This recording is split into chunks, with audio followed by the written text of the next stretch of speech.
So in today's lesson, we're going to continue our conversation around functions, but we're going to focus specifically on quadratic functions. So hopefully you will remember that early on in our last unit, we took it upon ourselves to learn the specific names for terms based on the exponent that we saw. So for example, we talked about linear terms, we talked about quadratic terms, cubic terms, and so on and so forth.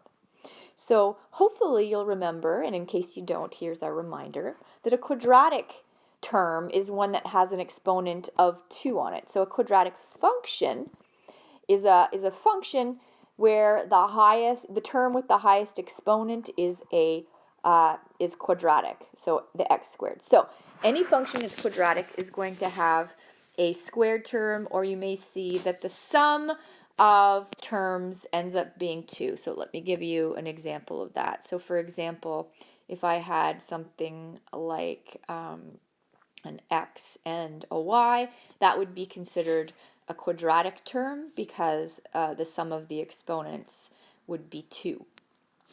So we're going to start with the simplest quadratic function, and that is y is equal to x squared. Okay, this is a pretty bare bones function, but it's really important for us to master understanding what it is. So that's part of what we're going to do today. So just to reiterate, you're going to be able to recognize that a function is quadratic if you see a term where either the exponent is 2 or the sum of the exponents is 2. So what I've done here is I have a Cartesian plane for us to look at, and I've created a table of values. And you'll remember that at the beginning of this course, we looked at different strategies for graphing, and particularly when we're looking at a function that is new to us or unfamiliar, a good strategy to know what the graph of that function looks like is to create a table of values. And so I've created a table of values with some negative integers as well as some positive integers, just so that I get a bit of an idea about what this graph is going to look like. It's a good starting point, but of course if these values aren't working, I can always increase or I can always add to my list. So remember, I'm just going to remind you that the function here that we're looking at is y is equal to x squared. So since I've selected values for x in my table of values, I can find the corresponding part of that coordinate for y by simply substituting in the given x value. So for example, I'm just going to write this here, equals, y is going to be whatever x is squared. So for instance, in the case of -2, well, y is going to be -2 all squared, right? So -2 all squared is really just -2 times -2, which is going to give me 4. And so on and so forth. So I'll do one more practice, then I'll leave it to you to fill in the rest of the table. So if x is -1, well, what is y going to be? Y is going to be -1 squared, which of course is going to give me a 1. So take a minute to fill in the table of values for yourself, and then we'll carry on. Double check that you ended up with the same values for y that I did. And of course, now we're going to use this table of values that we've created to start to check out our graph. So I'm just going to go ahead and plot my points. Here we go. So -2 and 4 is going to end up here. -1 and 1 in here, 0, 1, and 4. Okay, now I'm just going to connect these coordinates, and hopefully you saw a pattern there, that there seems to be a bit of a mirror image going on here. And so what I get when I graph y equals x squared is this sort of bowl-like figure, which has a special name. The name that we give to this thing right here is a parabola. And you're going to see it a lot in this unit, so I want us to get really comfortable with it. Now, there are a couple more coordinates that I could have added here, and I think I will just for the sake of what we're going to be doing next. And that I'm going to go to -3 and +3.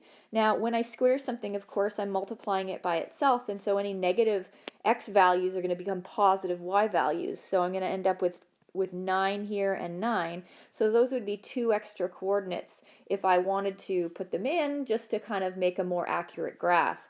And you're going to see how that's going to play a part in what we do next. So normally in class, I would get us to practice this a number of times, just graphing y equals x squared, because I want you to become really proficient with it, really familiar with it. So what I do is I usually teach what's called the 1-3-5 method to graph y equals x squared. And that's, again, going to be I think, a quick trick to help you maneuver through this unit, because graphing y equals x squared and just graphing quadratics in general is a really big part of this unit. So I'm just going to take a minute to make this graph just a little bit larger, just so that we can see it a little bit better and I can identify what I mean by this 1-3-5 method. So I'm just going to highlight the points that we saw in our table of values. You'll remember we had 1, and then we had, 0, 0, and then we had 1, 1, and then we had another coordinate at 2 and 4, and then at 3 and 9. And then, of course, we see that mirrored on the other side of the y-axis, x-axis rather, no y-axis. All right, and so now remember it's called the 1-3-5 method, and that's, well, I'm not sure if that's what it's called, that's just what I call it. And so here's what I mean by it. So you can quickly graph this function by simply going, okay, I'm going to start at my origin at 0, 0 and go over 1, up 1. That's the 1 part of the 1-3-5. So over 1, up 1. Then I'm going to go over 1, up 1, 2, 3. That's the 3 part of my 1-3-5 method.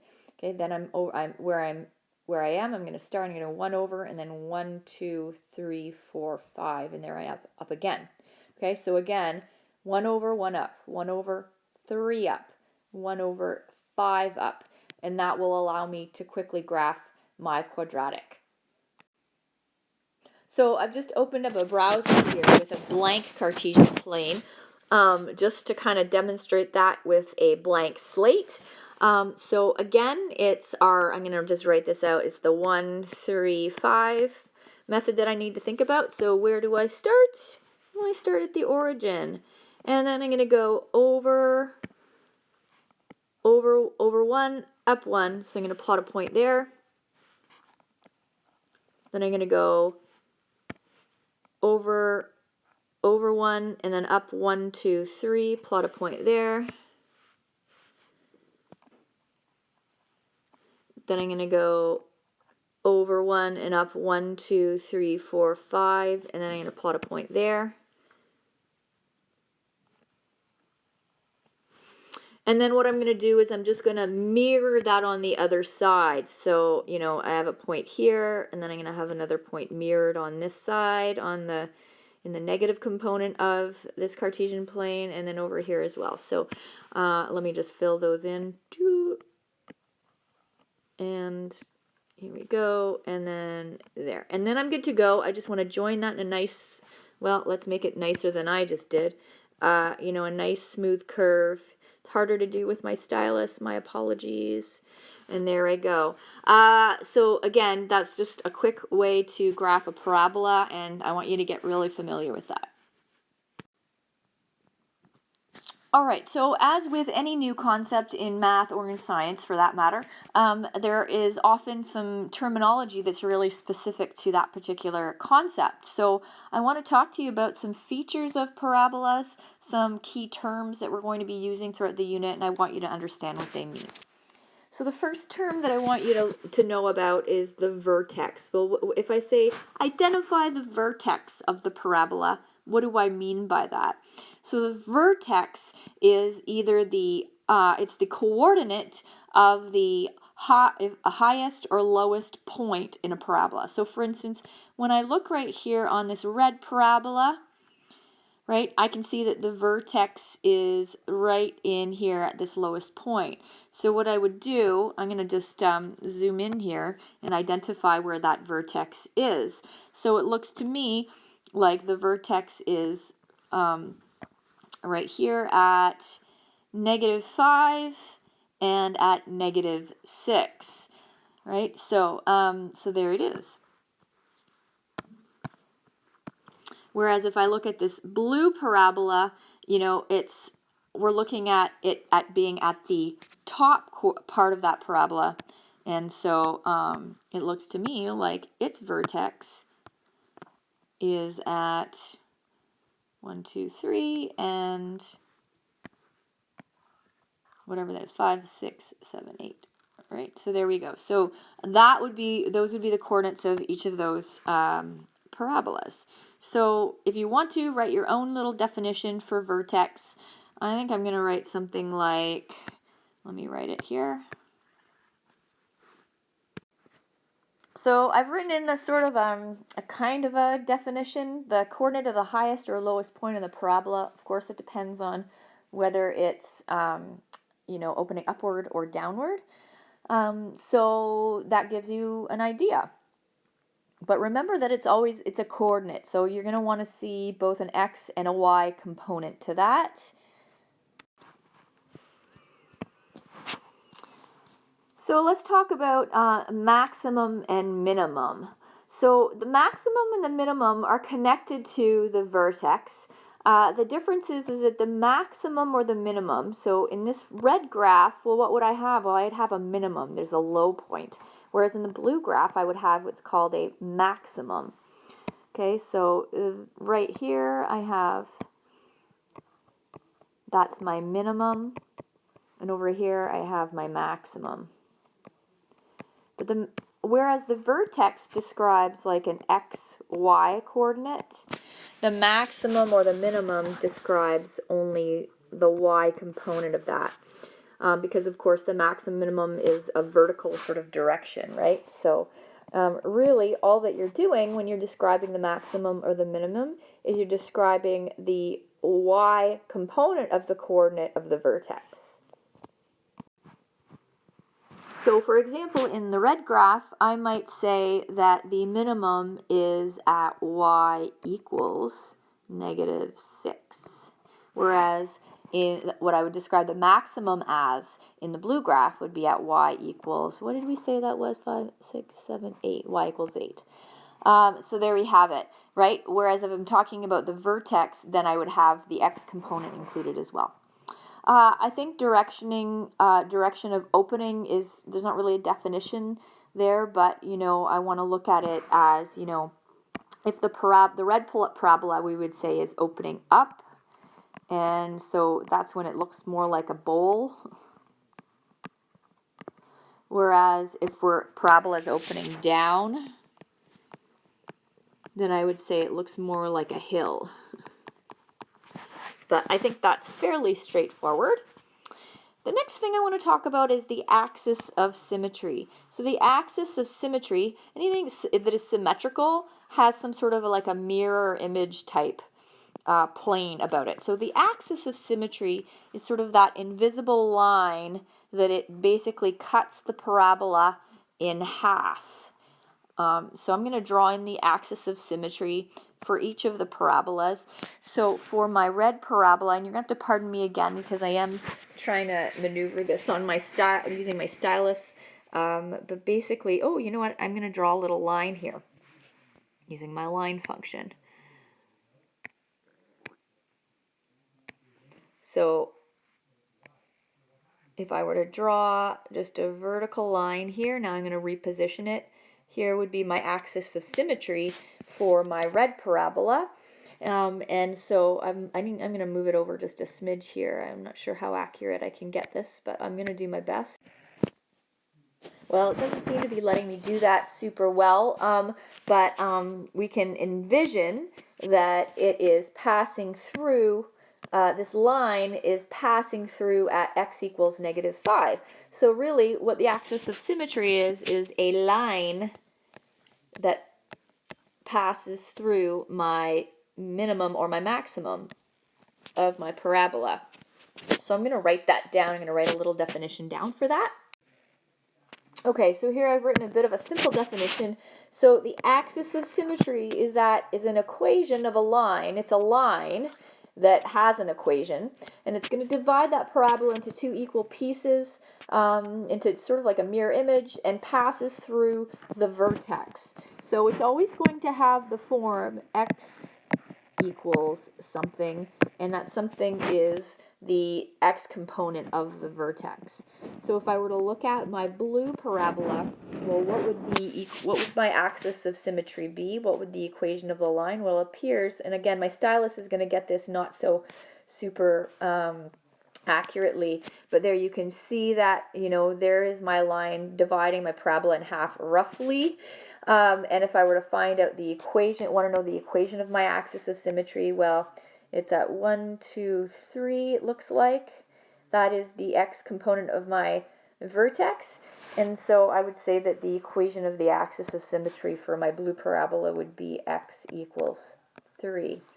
And there I have it, right? So both my maximum, minimum, /minimum, and my axis of symmetry are both connected to my vertex. Okay, the last thing that I want to talk to you about is the x-intercepts and the roots. So I'm going to change my color here on my pen. So the x-intercepts, I think we know what a y-intercept is. So the x-intercept is basically the spot on the graph where we see the function cross the x-axis. So we can see it's not always the case where there are two x-intercepts, but certainly in the parabolas that I've shown you, there are two x-intercepts. Sometimes they're also called roots. There's a slight difference between these. I'm not going to go into the subtle differences between them yet. You'll see how they become apparent a little bit later. But, here if I zoom into my red parabola, I can see that there is 1 and 2 x-intercepts. So basically those are coordinates where your parabola is crossing the x-axis. So I'm going to highlight those right here in purple. I can see my x-intercepts, and here on my blue parabola, I'm going to do it in purple as well, are some alternate x-intercepts or roots. So let's get a definition down for that. So there you have it. Okay, so again, the x-intercept or x-intercept, sometimes there is one, sometimes there are two, sometimes there are none. But in the case of these parabolas, each parabola has two x-intercepts. And when I'm asking you for that information, I'm simply asking you for the coordinates where the graph crosses the x-axis. All right, so what I'd like you to do, just to test your own learning, what I'd like you to do is, for both the blue and the red graph, I want you to go through this exercise and identify the vertex, the maximum or minimum, identify whether it has a maximum or minimum and what the value is, the direction of opening, okay, what the roots are or the intercepts, the axis of symmetry, and also the domain and range, just as a review from yesterday. So pause the video and try the question, and then we're going to take it up. All right, so I've worked through the blue parabola first, so let's just go over it to see how you did. So for the vertex, I noticed the vertex was at -6 and 2 right here. I noticed that the maximum therefore was at y equals 2, because it's the y component of the vertex, and that my roots were at -4 and -8. The line of my axis of symmetry, since that line goes straight through my vertex at x equals -6, that makes up the equation of my axis of symmetry. This is looking more like a hill, so it's opening downward. And my domain and range, well, let's talk about that. So domain, you'll remember, refers to all the possible x values. So I can see that this parabola is going to go on and on and on, over to the left into the more negative zone, and it can potentially go all the way into the positive x zone as well. So I would say that the domain is such that x belongs to the set of real numbers. And don't worry about whether you have the fancy writing or not. It's more important that you understand the idea of domain, even if you need to write it in your own words. So a range, the range, well, in this case, I can see that my y values can be, for this function, are all the way down, down, down as far as I want, but I can't go have any y values higher than y equals 2. So hence I've added that as a restriction on my range, which is that y has to be, oops, I've got that in the wrong direction. I don't know why. No, I don't. What am I talking about? So y can't be any higher than 2, so y has to be less than or equal to 2. Hopefully you did okay with that. Maybe the domain or range was a little bit tricky to remember or incorporate from the last lesson. All right, so let's look at the red parabola. All right, let's see how you did with the red parabola. So just quickly, I'm going to go through this with you. So your vertex should be at 3 and 4. So, oops, no, that should be 3 and negative 4. Let me fix that quickly. The minimum should be at y equals negative 4. Right here, our roots, that's the spot where our parabola is crossing the x-axis, are at 1 and 5. We have 2 roots to this particular parabola. And we have our axis of symmetry that would pass through at x equals 3, which is the x-coordinate of my vertex. This is definitely opening up. This parabola is opening up. It's like a bowl. And my domain, well, it looks like my domain for this parabola, the parabola can keep going on and on and on into the negative x region and positive x region, right, out and out and out. It's going to get wider and wider. And it is going to get, in terms of my range, I can see that all of the positive y values will be included, but I can't have any y values that are less than or less than negative 4. So I would set a restriction on my range by saying that y has to be greater than or equal to negative 4. So I will be posting some homework for you to try in association with this lesson. So hopefully you'll give it an attempt and see how you make out, and reach out with any questions as always.